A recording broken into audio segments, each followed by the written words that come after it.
अस्सलाम वालेकुम जी, welcome to our YouTube channel Bini Talkies. आपका दोस्त उमैद आपके साथ ही। दोस्तों, Babar Azam it's a criminal, Babar Azam it's a criminal, ये कहना है इमाद वसीम और अजहर अली का। आखिरकार उन्होंने ये क्यों कहा है? दूसरी तरफ मोहम्मद यूसुफ कहते हैं कि लोग बाबर आजम की तकनीक के ऊपर, तकनीकी खराबी के ऊपर, उनके स्ट्राइक रेट के ऊपर सवाल करते हैं, जबकि सवाल उनकी कोचिंग के ऊपर होना चाहिए।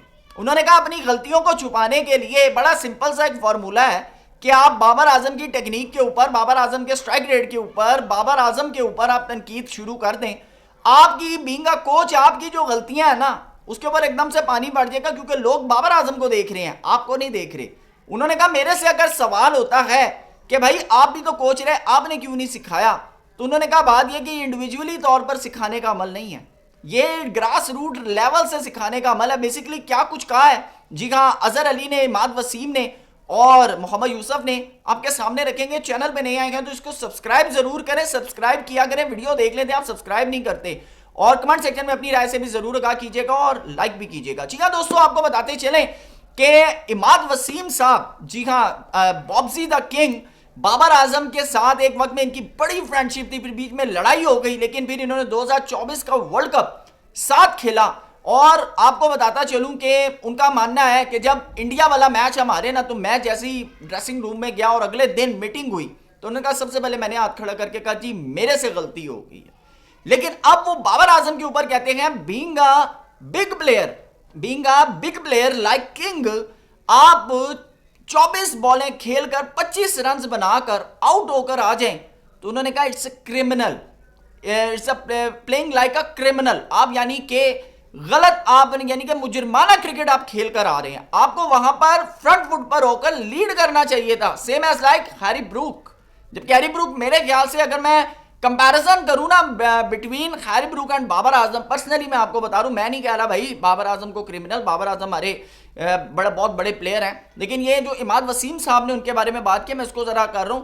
अगर मैं इन दोनों का कंपैरिजन करूं ना, तो बाबर आजम का कद बहुत बड़ा है, बाबर आजम का कद बहुत बड़ा है, बाबर आजम के रन्स बहुत ज्यादा हैं, बाबर आजम की पाकिस्तान के लिए खिदमात बहुत ज्यादा हैं। हाँ, आप तनकीद कर सकते हैं, आप कह सकते हैं कि बाबर आजम को वहां पर फ्रंट फुट पर आकर खेलना चाहिए था, लेकिन भाई वो कैसे खेले, ठीक है ना। तो मैंने उस वक्त ये बात की थी कि बाबर आजम को टीम में सेलेक्ट करना सेफ एग्जिट है उन लोगों की कि जिन्होंने ये टीम सेलेक्ट की है, ठीक है। वो अब आपको क्यों ये बात समझ आ रही, क्योंकि अब सारे का सारा जो तनकीद का प्रेशर है ना, वो बाबर आजम के नंबर, बाबर आजम के ऊपर आ रहा है, ये मैं आपको बता दूं। दूसरी तरफ अजहर अली, जबरदस्त किस्म के बल्लेबाज, पाकिस्तान के लिए बड़ी खिदमात है इनकी, टेस्ट क्रिकेट के अंदर इन्होंने बड़ा जबरदस्त किस्म का शो पेश किया है। ये कहते हैं कि बाबर आजम जैसा प्लेयर अगर आदिल रशीद के अगेंस्ट, आदिल रशीद जो उनके स्पिनर हैं, उनके अगेंस्ट अगर स्ट्रगल करे, तो उन्होंने कहा कि भाई मैं यकीन करें कि आप जो फिर इतने टाइम से क्रिकेट खेल रहे हैं ना, आप फिर छोले बेच रहे हैं। और उसके ऊपर उन्होंने कहा कि he still can not read the ball properly, that's quite criminal for an experienced batter. यानी कि आप इतना एक्सपीरियंस होने के बावजूद अगर आप आदिल रशीद को नहीं खेल पा रहे, तो फिर आप क्रिकेट के मुजरिम हैं। ये अजहर अली कह रहे हैं, मैं नहीं कह रहा।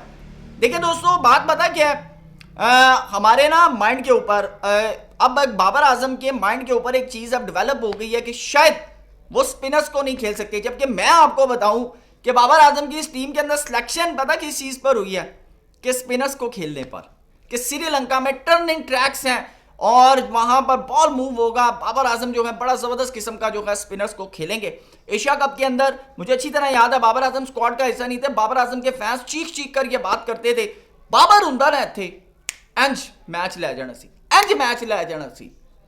भाई अब आप देख लें, फैंस जो है बाबर आजम के, वो अब देख लें। मैं देखें बड़ा क्लियर बताऊं कि मैं अभी भी बात करूं, मैं बाबर आजम की ना डिसरिस्पेक्ट कर सकता हूं, ना मुझे कोई हक है, लेकिन जो रियलिटी है वो रियलिटी है।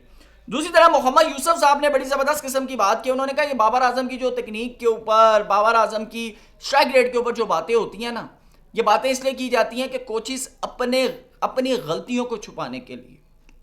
उन्होंने कहा कि बाबर आजम को ग्रास रूट लेवल से इस तरह का डेवलप अगर होते, या उनके जो कोचिज थे उन्होंने अगर उन पर इस तरह मेहनत की हो, तो ये जो आज उनके फ्लॉज हैं, ये जो उनकी टेक्निकी खराबियां हैं, ये सारी डोमेस्टिक के अंदर जाकर जो है वो सॉर्ट आउट होती है। मुझे मोहम्मद आसिफ की एक बात याद आई, उन्होंने कहा कि जब मुझसे शाहीन ने उन्होंने कहा कि मेरी पता नहीं कहीं पर बात हुई, तो मैंने उसको स्पेशली मैसेज दिया कि अगर तुम्हारी बॉलिंग में वो रिदम नहीं आ रहा तो तुम जाओ और अपनी डोमेस्टिक में चले जाओ, अपने उस फेज के अंदर चले जाओ जहां से तुमने स्टार्ट लिया था। और उन्होंने कहा बाबर आजम के लिए भी मेरा ये मानना है कि बाबर आजम से अगर रन्स नहीं आ रहे ना तो बाबर आजम को डोमेस्टिक जाना चाहिए। भाई विराट कोहली जैसा प्लेयर जो है वो इंग्लैंड से आकर रांझी खेल कर जा रहा है, ठीक है ना, वहां पर बल्कि कितने लोग जो हैं वो मेस्ड अप हो जाता है, एक बड़ा अवाम इतनी आ जाती है कि उनको रांझी के अंदर तवक्कुआत ही नहीं होती कि इतनी अवाम आ गई है।